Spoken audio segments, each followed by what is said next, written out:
There is a stretch of land at the very top of Europe, above the Arctic Circle, where in the winter of 1944, the sky turned orange for weeks.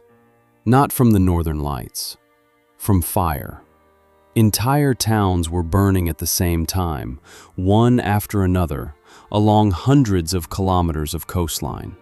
Churches, hospitals, schoolhouses, fishing boats, lighthouses, even the wooden piers were set on fire on purpose, by men who had orders in their pockets and gasoline in their hands. And while the smoke rolled across the fjords, around 50,000 Norwegian civilians were being forced out of their homes into the snow, many of them with nothing but the clothes on their backs. The man who signed the order that did this was not some screaming fanatic in a black uniform. He was a quiet, polite, highly educated Austrian lawyer with a doctorate, a soft voice, and a habit of writing long, thoughtful letters to his wife. His name was Lothar Rendulic, and by the end of the war he had become something almost unique in the entire Wehrmacht. He was a colonel general who personally ordered the destruction of half a country, stood trial for it in Nuremberg, and then walked out of prison a free man to live a long, comfortable life writing books about how it was all, in his words, simply a military necessity. To understand how someone like that even becomes possible, you have to start long before the fires in the north, because Rendulic was not a typical German general at all. He was born in 1887 in a small Austrian town called Wiener Neustadt, into a family with Croatian roots and a long tradition of military service to the Habsburg Empire. His father was an officer, his grandfather was an officer, and from a very early age, young Lothar was pushed toward the same path. But here is the part that makes him different from almost every other commander you have heard about on this channel. While other boys his age were learning to ride horses and shoot, Rendulic was also reading law books. He went on to earn a real doctorate in political science, which means that when he later stood in front of judges in Nuremberg and argued his own case, he was not bluffing. He genuinely understood the law better than most of the prosecutors in the room, and that is exactly what would save his life. He fought through the First World War as an Austro-Hungarian officer, mostly on the Italian front, came home decorated, and slipped into the small interwar Austrian army almost without a scratch. And then, in 1938, his country quietly disappeared. The Anschluss swallowed Austria into the Third Reich, and overnight thousands of Austrian officers found themselves wearing new uniforms with eagles and swastikas on the chest. Rendulic adapted faster than most. He had already been sympathetic to the National Socialists for years. He had even been thrown out of the Austrian army once for political reasons. And now he was welcomed into the Wehrmacht with open arms and a fresh promotion. From this point on, his career moves at a pace that should make you raise an eyebrow, because in just a few years, he climbs from a forgotten staff officer in Vienna to a man commanding entire armies in 3 different theaters of war. He started in Poland, did his time on the Eastern Front commanding a division near Moscow, and survived the meat grinder of the winter of 1941 and 1942, when so many other officers were broken or fired. Hitler liked him precisely because he was calm, methodical, and never panicked, and because he had a reputation for being absolutely ruthless when ordered to be. By 1943, he was sent to the Balkans, to Yugoslavia, and this is where the darker side of Rendulic the lawyer really begins to show itself. The war against Tito's partisans was not a normal war. It was a brutal guerrilla campaign in the mountains, where every village could be hiding fighters, and where the Wehrmacht responded with a policy that today we would simply call state terror. Rendulic embraced it. He signed orders that demanded 50 hostages be shot for every German soldier killed, and 25 for every one wounded. He authorized the burning of villages suspected of helping the partisans. He turned the rules of war into a spreadsheet, calmly, in writing, with his signature at the bottom, in elegant handwriting. Tens of thousands of civilians died under his command in the Balkans, and yet inside the German High Command, his name kept moving upward, because from their point of view, he was getting results. And so, in the summer of 1944, when the situation in the far north was beginning to collapse, Hitler reached for the man he trusted with impossible jobs. Rendulic was given command of the 20th Mountain Army, the force responsible for holding the entire northern wing of the Reich, from northern Finland all the way to the Arctic coast of Norway. On paper, it was a huge force, around 200,000 soldiers, hardened by years of fighting in the snow and the rocks against the Red Army. In reality, it was a trap. Finland had been Germany's co-belligerent against the Soviets, but in September 1944, the Finns signed an armistice with Moscow, and one of the conditions was that they had to drive the Germans out of their own country.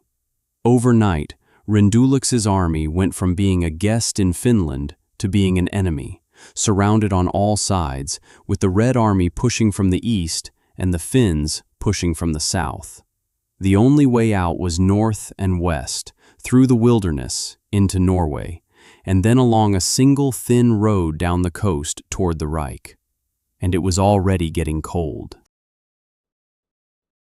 This is the moment where Rendulic made the decision that defines him forever. The retreat itself was called Operation Northern Lights, and from a purely military point of view, it is actually considered a masterpiece. Pulling 200,000 men, with their wounded, their vehicles, their horses, their fuel, and their guns, across hundreds of kilometers of frozen wilderness in October and November while being chased by a Soviet army, is the kind of thing that should have ended in catastrophe. It did not. Rendulic got almost his entire force out intact. He probably saved tens of thousands of German lives. But the price of that miracle was paid by people who had nothing to do with the war, and it was paid in full. On the 28th of October 1944, Rendulic signed the order that would burn his name into Norwegian history forever. The order was simple and chilling in its bureaucratic politeness. Everything in the province of Finnmark and the northern part of Troms was to be destroyed. Every house, every barn, every fishing hut, every dock, every bridge, every telephone pole, every road, every boat. Not damaged, destroyed. Burned to the ground or blown up with explosives.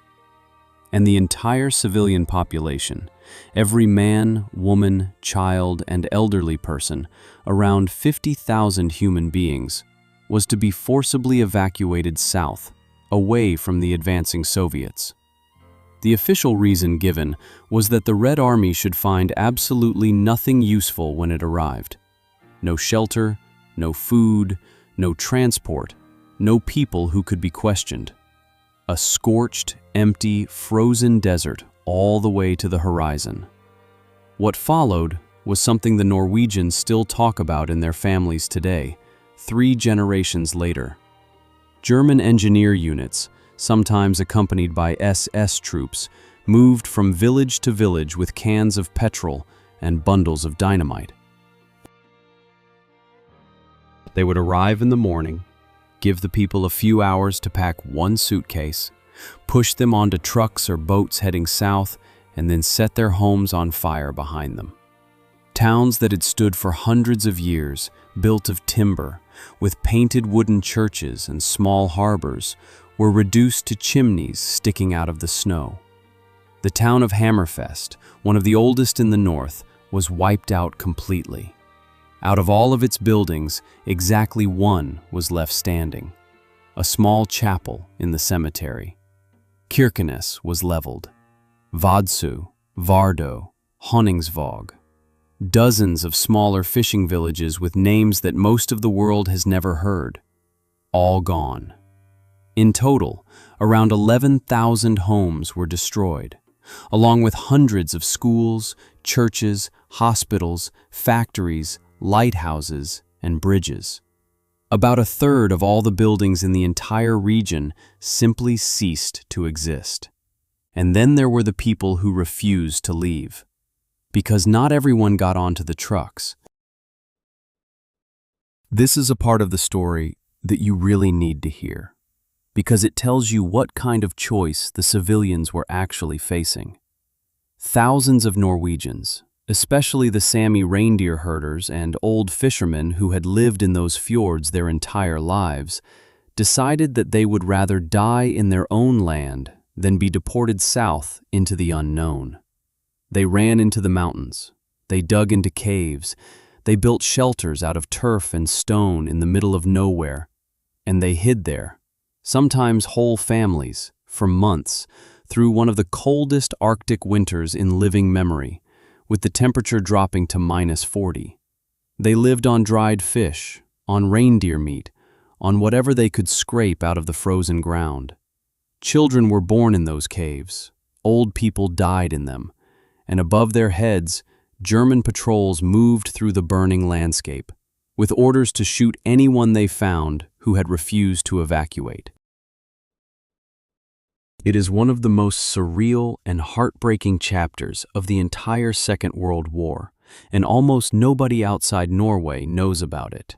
Meanwhile, the man who had signed the order was sitting in a warm headquarters far to the south, drafting reports in careful, lawyerly German.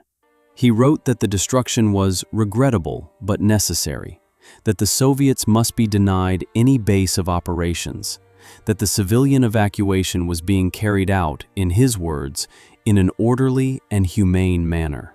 The reality on the ground was anything but orderly. Boats sank in the freezing sea with families on board. Trains were overcrowded, sometimes without heat, traveling for days. Old people died on the road. Children were separated from their parents in the chaos. And yet, in the cold logic of Rendulic's paperwork, none of this existed. There were only operational necessities, lines on a map, and timetables to keep. By the time the snow melted in the spring of 1945, the war was almost over. Rendulic was shuffled around to a few more commands, briefly took over Army Group North and then Army Group South in the final hopeless weeks, and finally surrendered to American forces in May. He did not try to run. He did not try to hide. He walked into captivity calmly, almost as if he had been expecting it, because he was a lawyer and he already knew what was coming next. And here is where the story takes the turn that, even today, makes historians uncomfortable. Rendulic was put on trial at Nuremberg, but not in the famous main trial that you have probably seen photographs of, with Göring and the other top Nazis in the dock. He was tried in one of the smaller follow-up trials, known officially as the Hostages Trial, in 1947 and 1948. The charges against him were enormous: mass murder of hostages in Yugoslavia, reprisal killings of civilians, the deportation of 50,000 Norwegians, the total destruction of Finnmark. On paper, it should have been an open and shut case for a long, long sentence, possibly even the rope. And then he opened his mouth, and the entire courtroom got a reminder of why this man had a doctorate. Rendulic defended himself, in part, in person, and he made an argument that was, frankly, brilliant in a very cold-blooded way. He said, "Yes, I ordered the destruction of Finnmark. Yes, I deported the population. But at the time, based on the intelligence I had in front of me, I genuinely believed that the Red Army was about to break through and overrun the entire region within days. Under the laws of war as they existed in 1944, a commander is allowed to destroy resources to deny them to an advancing enemy. That is military necessity. The fact that it later turned out the Soviets advanced more slowly than I expected," he said, "does not make my decision a war crime. It just means I was, in hindsight, wrong about the timing." And a commander can only be judged on what he reasonably believed at the moment he gave the order. And, Incredibly, the tribunal partially agreed with him. They accepted his argument on the Finnmark question. They wrote in their judgment that even if his belief turned out to be mistaken, it was an honest, reasonable belief at the time, and therefore the Scorched Earth campaign in Norway, by itself, was not a war crime. Let that sink in for a second. The total burning of an entire region of Europe, the destruction of 11,000 homes, the forced deportation of 50,000 civilians into an Arctic winter was declared, on paper, by an international court to be legally acceptable. To this day, that ruling is taught in law schools, and it has a name. Lawyers call it the Rendulic Rule, and it is still used as a precedent in international military law in the 21st century. The man's name is literally in the textbooks. He was, however, convicted on the other charges. The hostage shootings in Yugoslavia were too well documented, too clearly criminal, even by the standards of the day, and the tribunal sentenced him to 20 years in prison. For everything he had done, for the tens of thousands of dead, for the burned cities and the frozen children in the caves, the bill came to 20 years. And he did not even serve all of it. His sentence was reduced to 10 years on appeal, and in 1951, after serving only a few years of actual prison time, Lothar Rendulic walked out of Landsberg prison a free man. He was 64 years old. He had his health. His pension rights as a former officer were eventually restored, and he had a great deal to say. He went home to Austria, settled into a quiet life, and did exactly what an educated war criminal with too much time on his hands tends to do. He started writing. He produced several books of memoirs and military theory, in which he portrayed himself as a misunderstood professional soldier, a man who had done his duty in difficult circumstances, who had saved his army from destruction, and who had been treated unfairly by history. He became a regular voice in veterans associations and in conservative and far-right circles in post-war Austria. He gave lectures. He wrote articles. He was treated with respect by a certain part of Austrian society that was, in those years, very, very eager to forget what people like him had actually done. He never expressed any meaningful regret for Finnmark. He never apologized to the people of Norway. As far as he was concerned, he had already been judged, and the court had agreed with him, and that was the end of the matter. He died peacefully in 1971, at the age of 83, in his bed, surrounded by family, in a free and democratic Europe that had been rebuilt partly on top of the ashes he himself had created. And up in the north, in Finnmark, the Norwegians spent decades putting their lives back together. The rebuilding took years. Entire towns had to be designed again from scratch, which is why if you visit places like Hammerfest or Kirkenes today, they look strangely modern, strangely uniform, almost like model towns, because almost nothing older than 1945 is left standing. The Sami families who had hidden in the mountains came down, buried their dead, and tried to find what was left of their reindeer herds. Children who had been deported as toddlers grew up in southern Norway and only returned as adults to a homeland they could not remember. And for a long, long time, the rest of the world did not really talk about any of it. The story of Finnmark was overshadowed by the bigger horrors of the war, by the camps, by the cities further south. And the man who had ordered it was busy in Austria, writing books about strategy.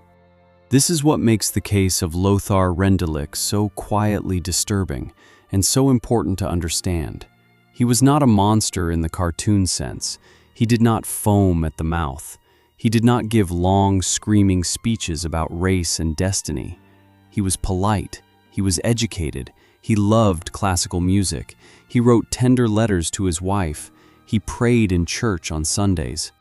And in between all of that, with the same calm handwriting, He signed orders that turned half of a country into charcoal and pushed 50,000 human beings out of their homes into the snow. He represents a very specific kind of danger, the kind that hides behind a law degree and a soft voice, the kind that can always find a paragraph somewhere to justify what it has just done. And the most uncomfortable lesson of his story is not even what he did during the war. It is what happened afterwards. He was tried by the best legal minds of the victorious powers, in the most famous courtroom in modern history, with mountains of evidence against him, and he still managed to talk his way out of accountability for one of the largest acts of deliberate destruction ever committed in Europe. He died old. He died respected, at least by some. And his name lives on in law books, attached to a rule that in the wrong hands can still be used to justify almost anything.